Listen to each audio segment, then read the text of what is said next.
ఒత్తిడితో కూడిన నేటి జీవనశైలిలో ప్రశాంతతను పంచే అద్భుత శక్తి యోగా. ప్రపంచ యోగా దినోత్సవాన్ని పురస్కరించుకొని మన ఆంధ్రప్రదేశ్ ప్రభుత్వ పిలుపు మేరకు పోలవరం జిల్లా రంపచోడవరంలో యోగాంధ్ర సంబరాలు అంబరాన్ని తాకుతున్నాయి. కొత్తగా ఏర్పడిన పోలవరం జిల్లాలో పర్యాటక రంగాన్ని మారేడుమిల్లి, గుడిసె వంటి అద్భుత ప్రాంతాలను ప్రపంచానికి చాటి చెప్పేలా, అదే సమయంలో ప్రజల్లో శారీరక, మానసిక ఆరోగ్యంపై అవగాహన పెంచేలా ఈ వేడుకలను డిజైన్ చేశారు. జిల్లా collector K Dinesh Kumar, MLA Shrimati Miriyala Sirisha దేవి మరియు ఇతర ఉన్నతాధికారులు పాల్గొని అందరికీ ఆదర్శంగా నిలిచారు.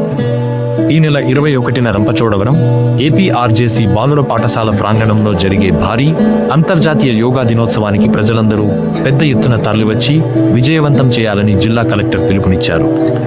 రండి, మనమందరం యోగాంధ్రలో భాగస్వాములం అవుదాం, ఆరోగ్యాన్ని కాపాడుకుందాం. లైక్ చేయండి, షేర్ చేయండి.